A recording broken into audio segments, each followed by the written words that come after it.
बुद्ध के पास एक व्यक्ति आया। यह व्यक्ति क्षत्रिय था और बड़ा ही विद्वान था। इस व्यक्ति की विद्वता के आगे बड़े बड़े ज्ञानी हार मान गए थे। जहाँ भी ज्ञान की बातें होती या शास्त्रार्थ होता, यह व्यक्ति वहाँ पहुँच जाता और अपने ज्ञान से सभी को आश्चर्यचकित कर देता।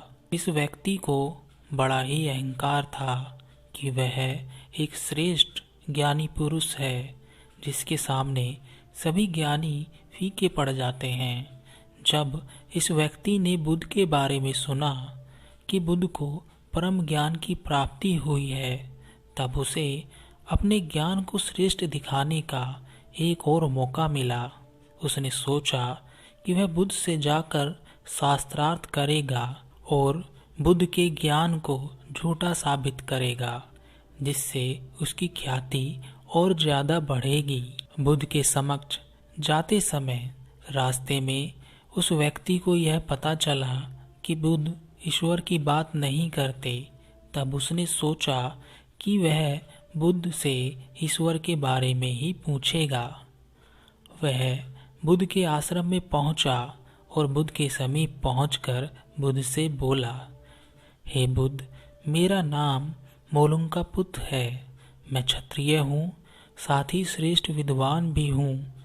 मेरा एक प्रश्न है जिसका उत्तर आज तक मुझे कोई नहीं दे पाया। मैंने सुना है कि आपको परम सत्य प्राप्त हुआ है। क्या आप मेरे प्रश्नों का उत्तर दे सकते हैं? मैं जानना चाहता हूँ कि ईश्वर है या नहीं। बुद्ध मुस्कुराए और बोले, क्या तुम सच में ईश्वर के बारे में जानना चाहते हो या अपने ज्ञान का प्रदर्शन करने आए हो?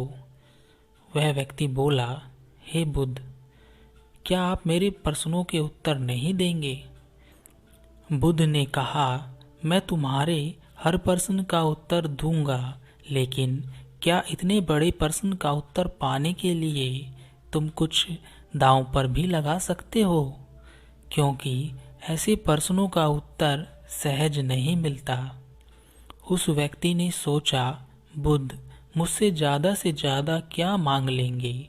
धन दौलत वह मेरे पास असीम है, या मेरी जान मांग लेंगे तो मैं वह भी दे सकता हूँ।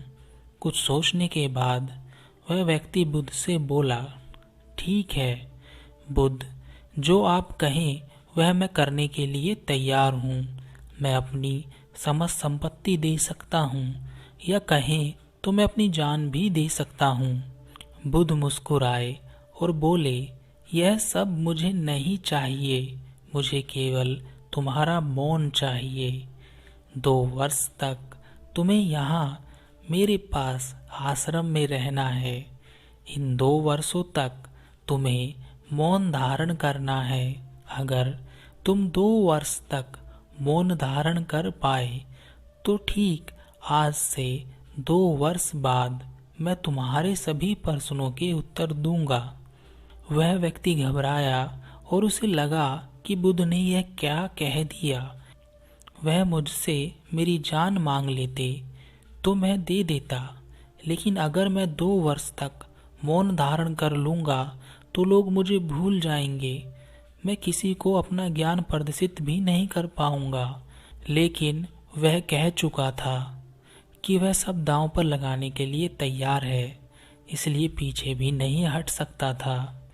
इसलिए उसने कह दिया, हे बुद्ध, जैसा आप कहें, मैं 2 वर्ष तक मौन धारण करने के लिए भी तैयार हूँ।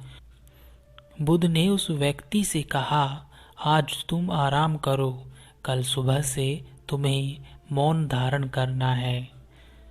रात भर वह व्यक्ति बेचैन रहा और सोचता रहा, मैं कहाँ फंस गया। अच्छा खासा मैं अपनी राह चल रहा था, यहाँ तो मेरी बाजी ही उल्टी पड़ गई।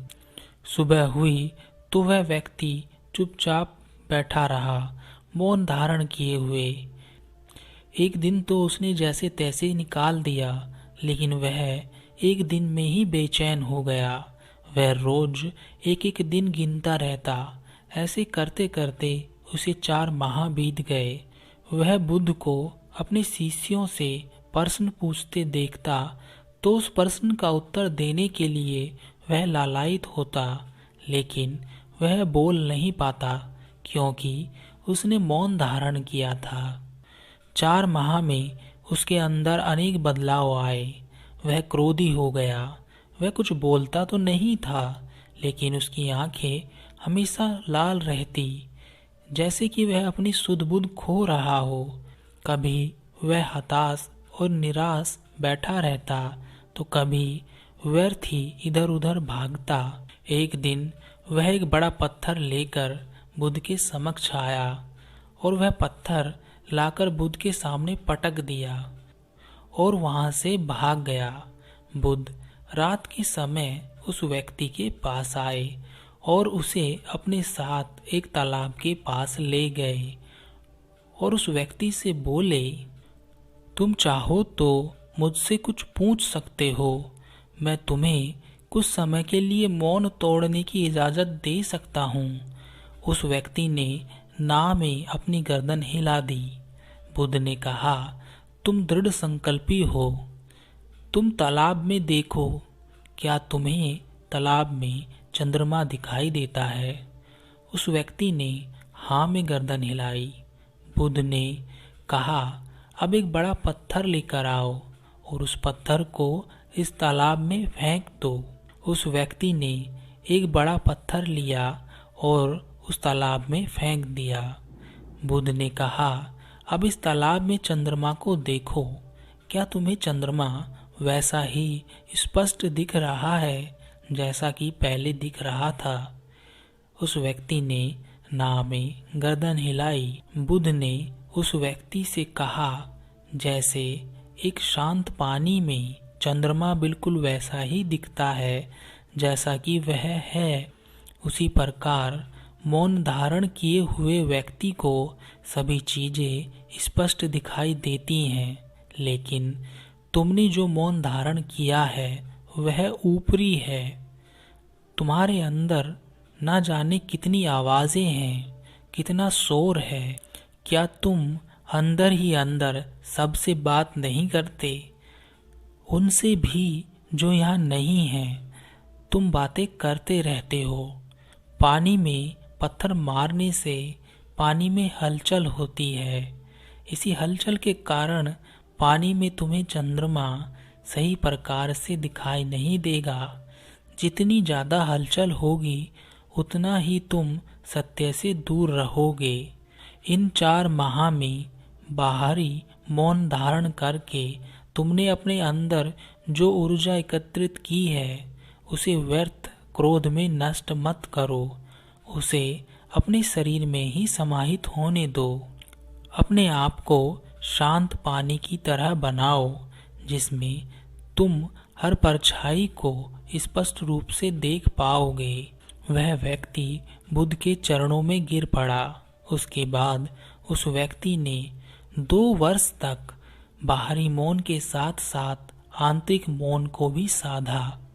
2 वर्ष पूरे हो जाने के बाद बुद्ध ने उस व्यक्ति से पूछा, तुम्हारे 2 वर्ष पूरे हो चुके हैं, तुम जो पूछना चाहते हो वह पूछ सकते हो। 2 वर्ष के बाद उस व्यक्ति ने पहली बार अपने मुख से पहला शब्द बोला, बुद्ध। उसकी आवाज में इतना आकर्षण था, इतनी करुणा थी कि हर कोई उसे सुनना चाहता था। उस व्यक्ति ने बोला, हे बुद्ध, जब मैंने आपसे पहली बार प्रश्न किया था तब मैं अपने आप को श्रेष्ठ ज्ञानी मानता था, लेकिन अब मुझे पता चला कि मैं बड़ा मूर्ख था। मैंने अपने अंदर अज्ञान ही अज्ञान इकट्ठा किया था, लेकिन अब वह सब अज्ञान दूर हो गया है। मैं प्रश्नों से खाली हो गया हूँ। अब कुछ भी पूछने के लिए नहीं है। चारों तरफ उत्तर ही उत्तर हैं। वह व्यक्ति बुद्ध से आज्ञा लेकर अपनी यात्रा पर आगे निकल गया। मौन एक बड़ी शक्ति है। हम सब पूरे दिन में न जाने कितनी बातें करते हैं। हमारा शरीर जो भी ऊर्जा पैदा करता है हम उसे बातें कर करके नष्ट कर देते हैं। हमारे शरीर की ऊर्जा का एक बड़ा हिस्सा हम व्यर्थ की बातों में ही निकाल देते हैं। और ऐसा इसलिए भी है कि हमारा शरीर अधिक ऊर्जा को संभाल नहीं सकता, इसलिए वह ऊर्जा के निष्कासन की प्रक्रिया को अपनाता है। अगर आप मौन धारण करते हैं तब आपके अंदर धीरे धीरे ऊर्जा इकट्ठी होती जाती है और आपका शरीर उसे स्वीकार नहीं करता।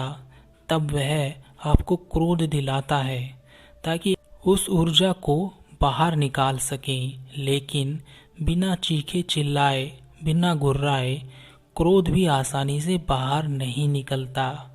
इसलिए जब आप मौन धारण करते हैं, क्रोध के जरिए संपूर्ण ऊर्जा बाहर नहीं आती, तब आप अवश्य अपना मौन तोड़ ही देंगे। इसके अलावा कोई और रास्ता भी नहीं है, क्योंकि यह संकल्प है और हर संकल्प ऊर्जा का स्रोत होता है। लेकिन अगर आप मौन को समझेंगे तो आपको पता चलेगा मौन बाहर से हो या ना हो, आंतरिक मौन होना आवश्यक है। जब आप अंतर से मौन होते हैं तब आप बाहर से अपने आप मौन हो जाते हैं।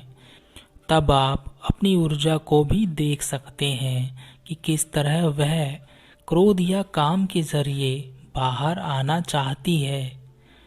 और जिसने क्रोध को देख लिया वह क्रोध नहीं कर सकता, क्योंकि क्रोध समझबूझ के साथ नहीं किया जा सकता। चीन में लाओ त्सु नाम के एक व्यक्ति थे। वे बड़े ही ज्ञानी व्यक्ति थे। बड़े बड़े व्यक्ति उनसे ज्ञान लेने के लिए आते रहते थे।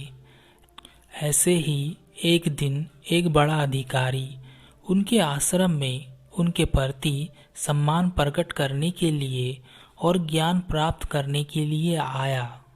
उसने लाओ त्सु से कहा, मेरे पास बहुत काम है, मैं हमेशा व्यस्त रहता हूँ, इसलिए मैं किसी धर्म चर्चा या सत्संग में नहीं जा पाता। क्या आप मेरे जैसे व्यस्त व्यक्ति के लिए भी एक या दो वाक्यों में कुछ ऐसा बता सकते हैं जिससे मैं धर्म का सार समझ सकूं? लाओ त्सु ने कहा, हाँ अवश्य, मैं आपको एक शब्द में ही बता सकता हूँ।